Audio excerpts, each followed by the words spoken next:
here's how you really get laid in Vegas, and here's how you really get laid in life.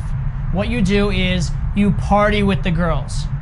Most of the time when girls get laid in Vegas, what they're actually doing is they're with a group of people partying. There's a group of somewhat attractive guys partying as well. The parties kind of merge and they all party together. The guys probably are thinking about getting laid, but they're also thinking that it would be fun whether or not they get laid. They're also thinking about having a good time with their friends. And so it's not some clinical precise thing where they're thinking extract, target, isolate, A then B then C is my algorithm. It's actually having fun, actually partying. And usually it involves spending a decent amount of time with the girls. It involves getting to know them over a period of time, just building comfort with them, having a good time with them, and again, seeing what develops.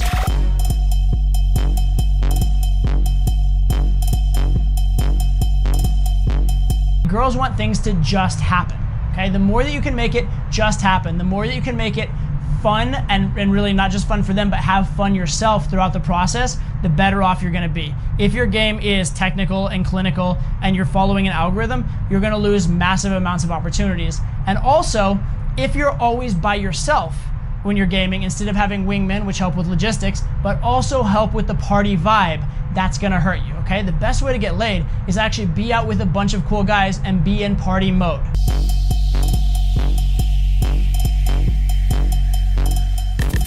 I want to give you a quick confession, and that is that one of the main reasons I accepted the job of teaching Vegas immersion was that at the time, I actually sucked at getting laid in Vegas. Now, my game was actually quite good, and I got laid more in Vegas than most guys would, but considering the level I was at, I did very poorly in Vegas.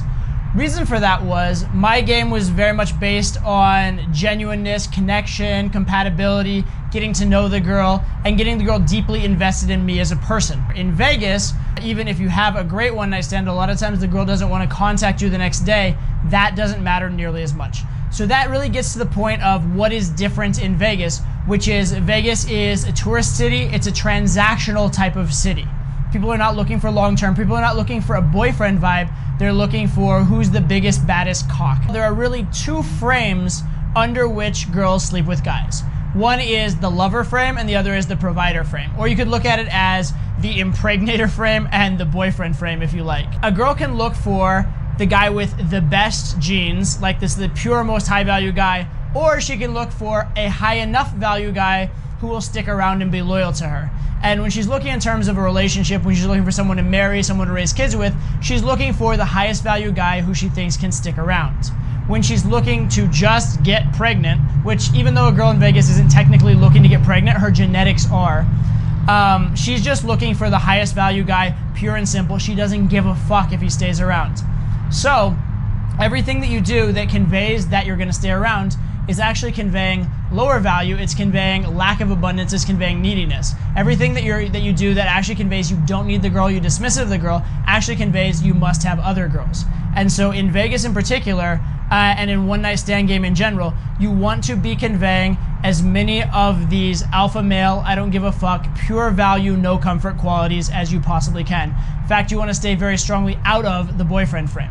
One of the most frustrating things that can ever happen to you in game, and this has happened tons of times to me in Vegas, and many, many times even in other cities, is that you're taking your girl home, she really likes you, she's ready to go home and have a one-night stand with you, and then you say something a little bit too impressive. Maybe you tell her that you have a really cool job, or you convey lifestyle, or maybe you show that you are like wealthy, or maybe you have something really in common with her, and all of a sudden her eyes light up and she gets really attracted to you, and then the next thing she does makes your heart sink. She goes, you know what? That's awesome. I really like you. We should go on a date sometime. Take my phone number. And you're like, oh yeah, sure, yeah, I'll take your phone number. Let's go though. She's like, no. Take my phone number. You're like, wait a minute. 2 seconds ago, before I impressed you, you were ready to get in a cab, go home with me, and probably fuck me. Now, because I've impressed you, because you like me more, you want to do phone numbers and not have sex with me? What the fuck? As a guy, that makes absolutely no sense. But for a girl, it kind of does. What happens is, you did impress her, but you impressed her from the wrong frame. You impressed her from the frame of boyfriend, and now she's thinking, oh shit, I don't want this guy to think of me as a slut. Oh shit, I don't want to ruin it with the good one. And now she's actually going to make you jump through hoops because she's put you in a different frame. So how exactly do you avoid the boyfriend frame and put yourself in the category where you will have one-night stands? I'm going to give you 4 different ways The first three are pretty obvious once I say them. The fourth one's gonna take a little more thought. But the four are these. Number one, escalate physically more quickly. The more physicality in your set, the less it's based on emotional connection and getting to know the girl, and the more it's based on arousal. Also, getting physical is a screening mechanism. The girls who will be on board with getting physical will be the ones who will be more on board with a one-night stand. Secondly, screen in general. So you want to find out a girl's logistics, you want to find out a girl's history, you want to find out the vibe a girl's in for that particular night. There are very few things more frustrating than spending hours making a deep connection with a girl only to find out she's with her sister, mother, and aunt, and she drove them and they're all leaving in 45 minutes. That sucks. Right? Also, you don't want to find out that she's been with one guy in her entire life and she knew him for 5 years before actually sleeping with him. That's going to make it much more difficult as well. Not impossible, but certainly not ideal if you're looking for a one-night stand type of scenario. Third one is move the girl around a lot. You need to be setting the scene for a pull before the pull actually happens. You need to have little mini pulls, little baby steps along the way to the pull. And that's gonna create the vibe of we're going somewhere, we're having adventures together, as opposed to this is a static set where we're like sitting and getting to know each other and comparing resumes, okay? It's very, very important there be motion in the set, okay? The fourth one, and this is the biggest adjustment for Vegas, is this. You want to actively disqualify yourself as a boyfriend. Now, what do I mean by that? Well, here's examples of some things you might say. I'm really not boyfriend material. Let's not ruin this with facts or feelings. Let's just have fun and let the grown-ups handle the serious stuff. You know, I don't want to make the sex tonight. I think you're cute. I'm totally open to fooling around, but I just don't want anything written in blood. Let's just see what develops. These are all examples of sexualizing the conversation, creating the idea of something happening between you, but at the same time, not implying a lot of feelings, and definitely saying, I'm bad news, I'm a player type guy, etc., etc., etc., okay? You want to avoid things like, let's get married, I want to take you on a date, what's your phone number, etc., etc., etc. Actually, the phone number thing's a good point, which is when I'm going for a one-night stand, I do not want to take a phone number. Here's why. At some point, if it really gets tough, if it gets to that situation, if it's going to be make or break, and you say, you know what, I'm out of here, you can come with me or not, if she has your phone number, she can let you go and call you in a minute, and she hasn't lost you. But if she doesn't have the phone number, if she has no way to contact you, it truly is yes or no right now, and there's a lot more pressure on this moment. The mentality you want to have going for a one-night stand is that once the sun comes up, the world ends. Right? There's that cheesy joke that like if you and she were together and it was the last day on earth, you'd fuck. That's what you want to create. You want to create this vibe of tonight is all that matters. Nothing matters beyond this moment.